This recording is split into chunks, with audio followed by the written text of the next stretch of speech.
Today's second lesson is from the Gospel of John, chapter 6, verse 35 and verses 41 to 51.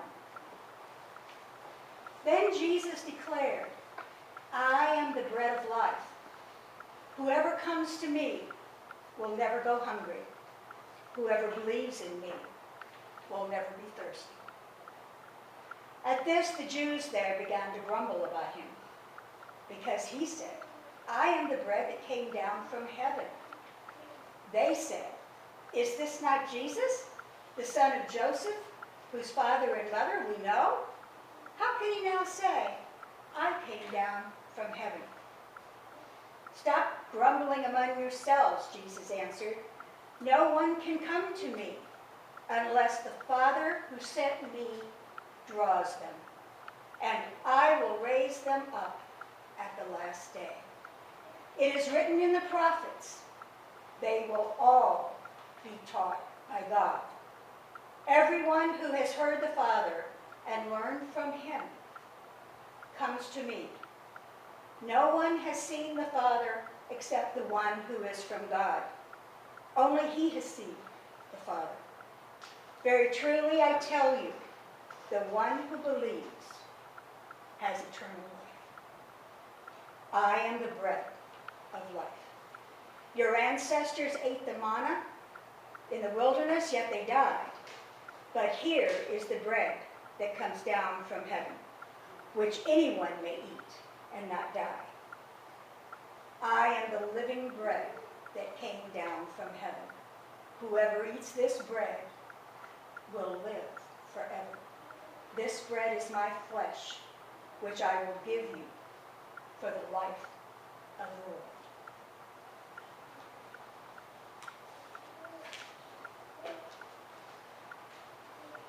In place of a more traditional sermon, which you would hear from Reverend Mason, I have elected to stay here and share my thoughts with you. I looked at that second reading, and rather than talk about the whole, I decided to go into it, and I found a sentence that I wanted to pull out that I felt comfortable with and knew that I had some things I could say about. And that is Jesus saying, "They will all be taught by God." I grabbed hold of that because it was a novel idea for me. I think of God as many things: the Father, the Creator. But I wasn't sure that I had ever thought of God as a teacher. And of course, being one, that was very special to me. And I found particularly meaningful that Jesus says they will all be taught by God, because that idea of universality has been a key theme throughout my teaching career. So I had my idea for today. Maybe I couldn't preach about it, but I could certainly talk about it. So God is a teacher. And since he was around before us, it stands to reason that he was the first. And so I entitled my thoughts this morning, "Our First Teacher." Maybe each of us, through the teachings of our faith, through the lessons of our parents, becomes something of a teacher. Now, some of you are feeling righteous. You're saying, "I trained as a teacher, I work as a teacher, of course I'm a teacher." Oops. The rest of you are thinking, no, I'm a plumber, I'm a lawyer, I'm a banker, I'm a this or I'm a that. You are thinking that you are not a teacher. But I'm going to say that I think you are. I think each and every one of us is not only a teacher, but is expected to be in order to live the life of a Christian and pass on the tenets of our religion. So the thing that each of us needs to do is to embrace our role of teacher, following the model of Jesus, who was himself taught by God and then went on to be one of the greatest teachers, perhaps the greatest teacher of all. We need to mimic what Jesus did, which wasn't to teach math or social studies, so forget for a moment your traditional teacher that you have in your mind. He let his words and his actions teach what a Christian life should be. And if you go back and you read the New Testament, you see that he was constantly talking, constantly doing the things that he believed in, and that those then are the things that were written down into the books of the New Testament. They are the teachings of our religion. Now, most of us are fairly comfortable with that whole idea of teaching when we have little children. And I really want to talk about our children because I think that's so important. The lessons are so much simpler then. That's where the bumper sticker comes from, and you've all seen it hundreds, maybe thousands of times. You are your child's first teacher. Seen it? Yeah, absolutely. Whether we're the parents or the grandparents, we are constantly telling our children, we're modeling for them. That's teaching.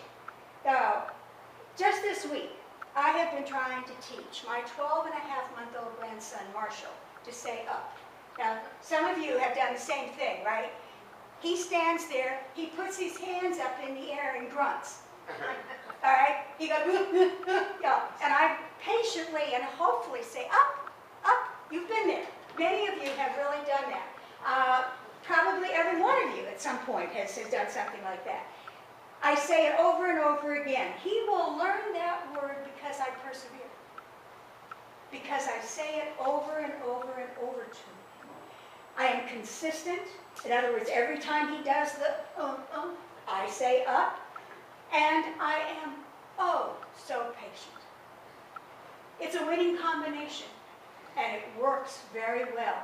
But then after a while, they aren't so cute anymore, are they? I remember my two sons when they started to grow out of that stage, and we quit trying so hard somehow. Ben, you probably don't remember that, but you went through that stage and your parents had to put up with it. So what happens is the parent or the grandparent quits trying quite so hard. And we stick to our guns as much as we can, but it's so hard sometimes. And sometimes we are anything but patient. And they don't learn as well. And so when we were our child's first teacher, we aren't necessarily their second or their third or their fourth. And there's an important message in that, because you have to ask yourself, who becomes that second or third or fourth teacher? When I think back to my boys, I've got some images that come into my mind of who those teachers might have been, and it's scary. So that's one issue. Eventually, most parents tell themselves they're learning in school. They're learning in Sunday school. And hopefully that's true, but those teachers have an awful lot to do and many kids to worry about. But then I ask myself, what if God got frustrated with us? What if he, was busy? What if he said, not now? Can you remember, because I can, times when my children came to me with something that they needed help with or wanted to talk about, and I said, not now. I bet all of you who've ever been around children, whether they were your own or not, can remember times when you've done that. That's something that I think is really, really scary. What if we left someone else to worry about those we love? And then there's the larger neighborhood with its kids. I'm old. And some of you are in my generation, probably. I can remember when I was a little girl back in the Midwest, if you went out into the neighborhood and you did something wrong, there were eyes. Do any of you remember those eyes? When you were out around in the neighborhood, you couldn't do anything bad without somebody seeing it. And not only would they come out and would they talk to you, but they would be on the phone to your mother. And before you got home, your mother knew about it. And all those laughters are guilty laughs, I'm sure. I remember what it was like when I was a kid. And I remember that I would have done just about anything to have kept my mother from finding out. Because I knew that when I got home, I would get what for. And I really wasn't too sure what for was. But I knew that I didn't want it. So I was more careful out in the neighborhood because of the fact that I knew those eyes were watching. And a lot of times sometimes I couldn't even see those eyes. They were behind the curtains. Oh, that was another thing that was a little bit scary about it too. All of that. I can tell you from many years of experience, though, that in today's world, when a phone call is made, folks, there's nobody home. Maybe the number doesn't even work. And if you do get a hold of an adult, instead of being concerned and saying, I'll give her what for, what they often do is they turn around and give it to you. And that's the dilemma that every teacher, whether they're a professional teacher or one of us, always faces, that your help will not be seen that way. Your help will not be appreciated because it's a different world today. Today, in fact, some children just wander around. And I want you to see that image of children just wandering. It seems like everyone ignores them because nowadays teaching the lessons has gotten harder. Recently, at Marshall's first birthday party, there was a little boy there who was wandering around. His parents were there, but they seemed to be ignoring him. His father, his stepmother, they weren't doing much with him. And before long, he started doing bad things. Now, he was only 4, so bad is relative. The other people didn't seem to be really paying that much attention. And so, loudmouth made, I'm up and walking toward him saying, no, don't throw the rocks, that kind of thing. And finally, after a little while, you know what that father said loudly enough for everybody to hear? He said, oh, don't stop him. He said, he's got to learn by doing things. Now, there were 3 babies there. My little Marshall, my grandson, was 12 months old. And there were 2 babies younger than Marshall. And other kids as well. And this little one was standing there pitching rocks and doing other things. He was throwing some toys around, that kind of thing. He was being a child, but a child who needed correction. And he needed that teacher at that moment. And I was trying to fill in. Now, one of the things that I have written down here, and I think it's really true, is that I thought a lot about that day. And I know that I'm probably lucky that I didn't get told off. I'm probably lucky that somebody didn't dump some potato salad on top of my head. But it raises questions of what is our responsibility? Not just as people, but as Christians. What is it that we are supposed to do? When we see things that we know are not as they should be, when we see a little child, who needs to learn, and that's not being given to him, that learning, what is our role in stepping forward and being part of it? I think it's such a good question. Should I have just made sure that Marshall was safe? Was that my role? I'm his grandma. Should I have just picked up my little grandson and gotten out of there?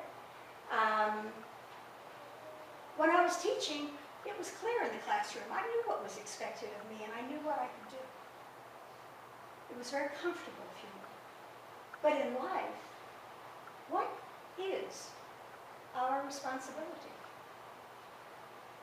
What would God expect us to do? Are we all New Yorkers now? From the city, that is, not from this part of New York.